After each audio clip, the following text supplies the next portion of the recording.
Welcome to Practical Perspective Simple Solutions, where we delve into everyday challenges that interfere with our productivity and organizing goals, and we explore measures to help us to move forward in an optimal way. I'm Sherri Curley. I'm also known as the Practical Sort because I provide practical home organizing solutions. All views of guests are those of the guests and not necessarily shared by the Practical Sort. When I'm not working with clients, I'm out and about meeting the most fascinating people. Occasionally, when I come across women-owned businesses offering complimentary services that I believe could benefit my clients in some way, they will be featured in my blog and possibly podcasts and videos. Feel free to drop me a note at Sherri@thepracticalsort.com. That's Sherri, Sherri, at thepracticalsort.com, to let me know if you find this series helpful or if there is someone you think I should meet. Let's see who's on deck today. So I met Cindy Gunraj of Stillness Blooms. She immediately enchanted me with her presence, her listening skills, and her ability to make me feel at ease. She is thorough, competent, and an astute practitioner and entrepreneur. Cindy is a professional speaker, teacher, and coach who specializes in helping professionals to authentically own their own voice. Her work guides individuals to assess their voices fully and anchor their communications within the intelligence of their hearts. She works with organizations and professional groups focused on women empowerment and D&I. She's a graduate of Goucher College, a 2-year conservatory-trained actor from William Esper Studio in New York City, and a certified divorce coach. She's spoken at Hewlett-Packard, United Nations, and Dress for Success worldwide. Her most recent event was at the Women's Center for Leadership. Please help me to welcome Cindy Gunraj. Cindy, when we met first in coffee a few days ago, we had talked about we're about to transition into a new year and a new you.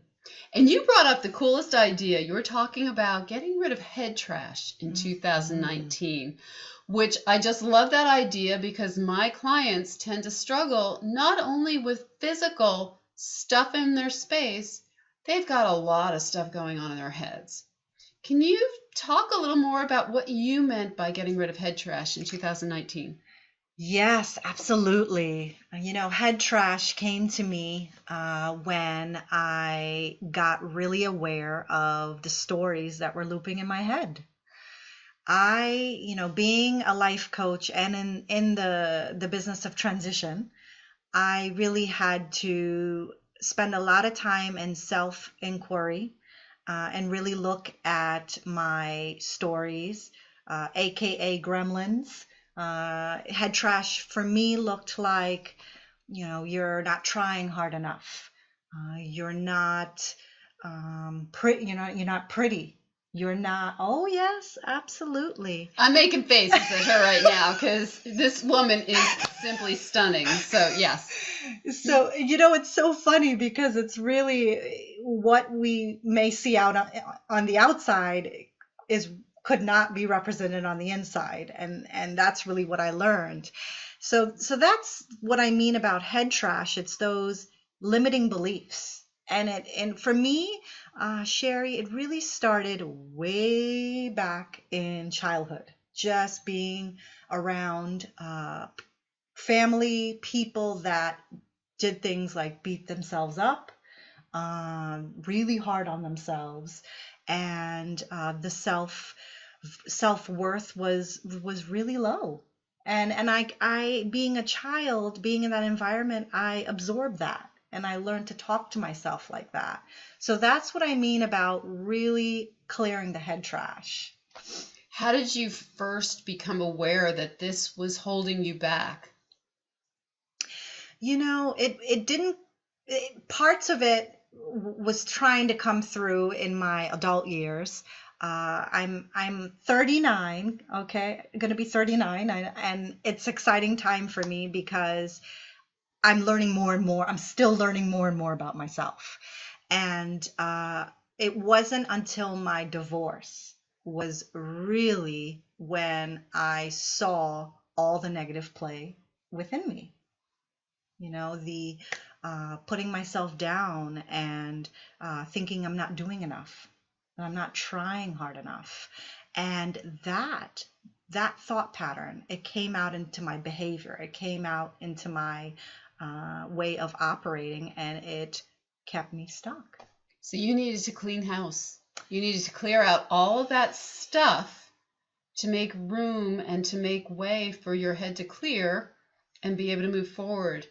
Take me through the process. How did you go from recognizing now that you needed to make the change to actually doing it? Which, with any process of transition, a lot of times my clients do come to the realization that what their situation is holding them back, and then they don't know how to move forward. What was that first step like? And take us through the journey. Right, absolutely. I think it's a coming to a realization that you're finished with suffering. It had gotten to the point where I was so motivated to stop suffering that I was ready and open to learning, trying, doing anything differently. So that's the first thing, really, it's that wanting to end suffering. For me, that's what helped. And I mean, I can expand on that, but it takes a lot of courage to say, I'm going to stop this and I have a choice to do something different. And did you do that on your own, or did somebody guide you through that? Yeah, it was a series of events that took place, but the first step started with me. An incident happened where, again, I was in a situation where I felt like I was being taken advantage of, and the inner voice, which is, my company is called Stillness Blooms. Be brave and listen to the whispers of your heart.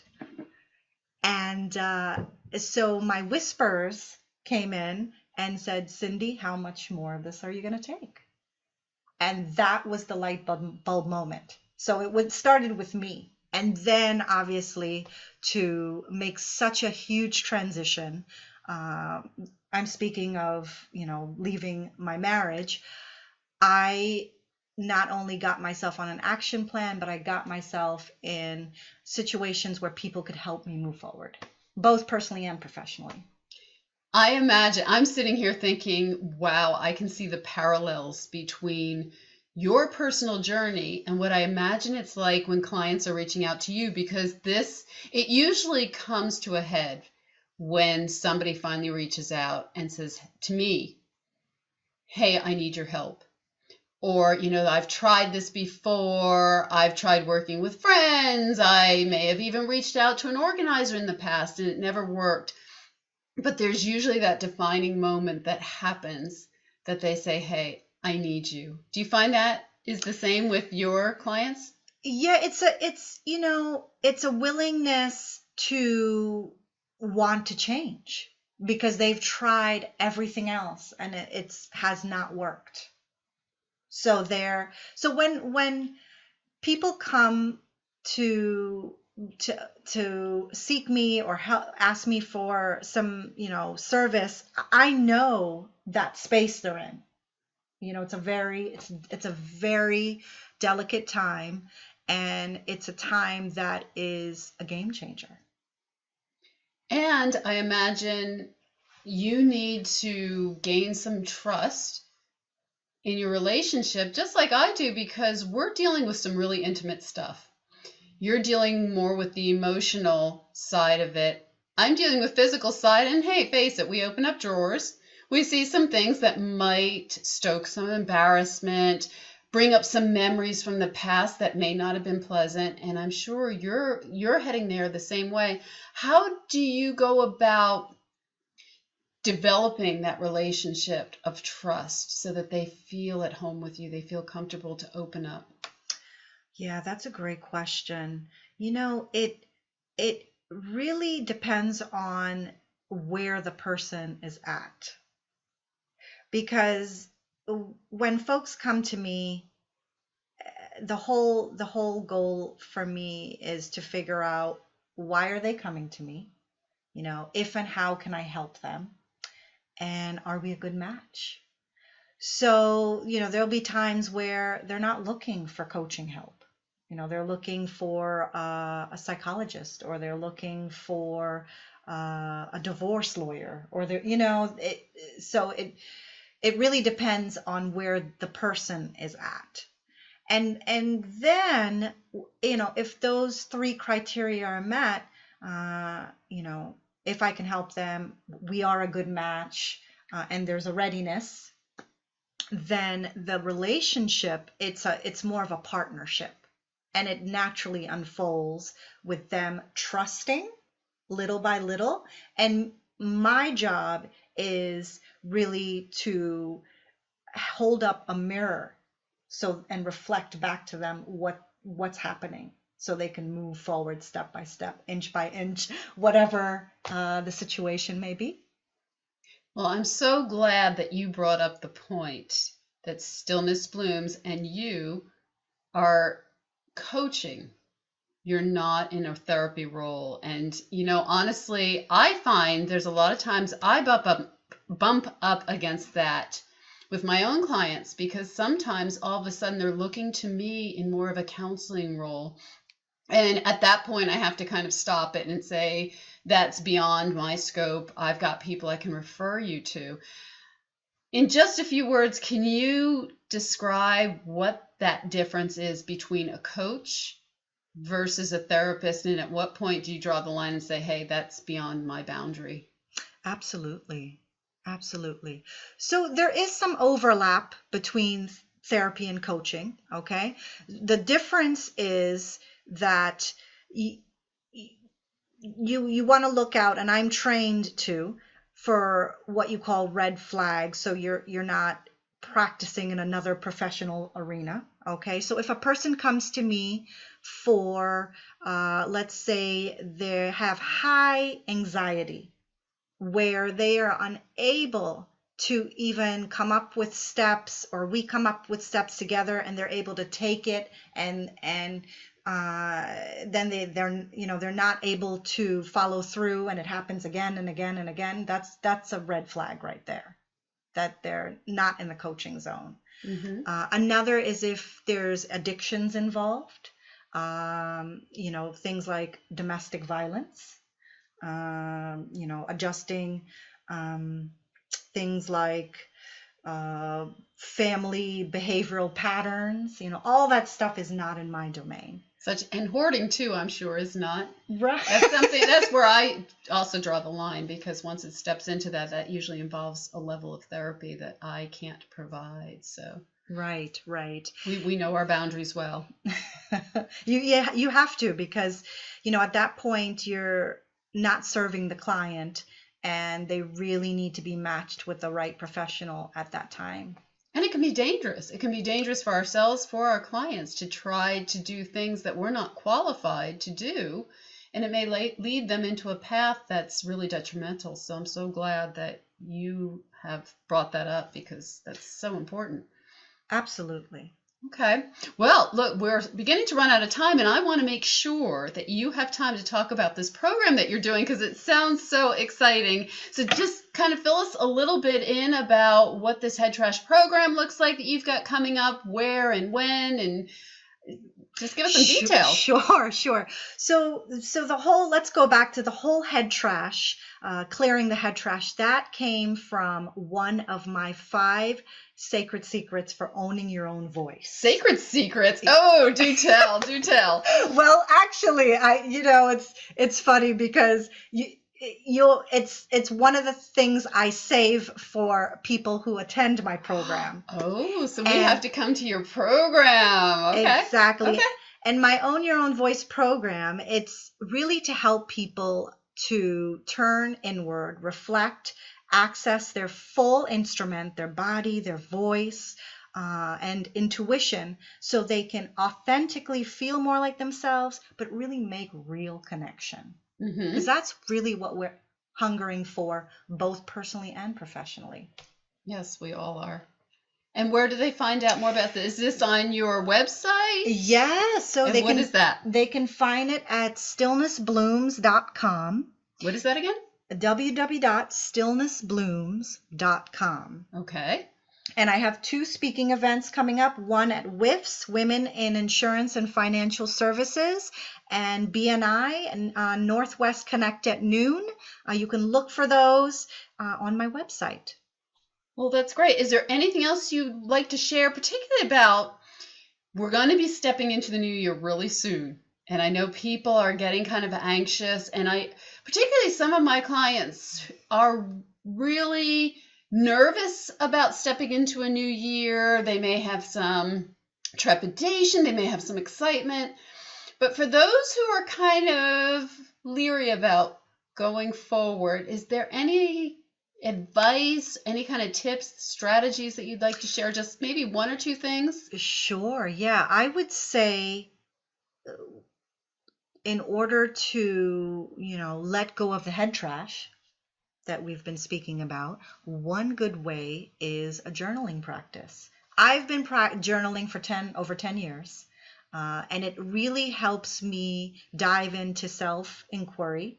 I journal about 10, 15 minutes a day, and it's a way to just clear my thoughts, dump everything, in a book. I don't have to think about it. And then what's been happening, because I've been doing it for so long, is I get to actually separate the head trash and really see what my intuition is trying to tell me. Wait a minute, you are so busy. How in the world do you have time to set aside 15 minutes a day for journaling? That's why I do it. That's why I do it, is because people come to me.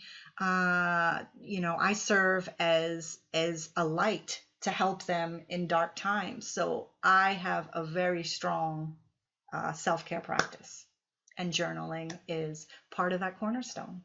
Okay, so aside from journaling, is there anything else to help get people centered, to get motivated, to step into that new year? Yes. Another thing that I do is breath work. Okay. And what breath work does is it increases our focus and alertness. And when that happens, we're more aware, and we're more likely to make more aware choices.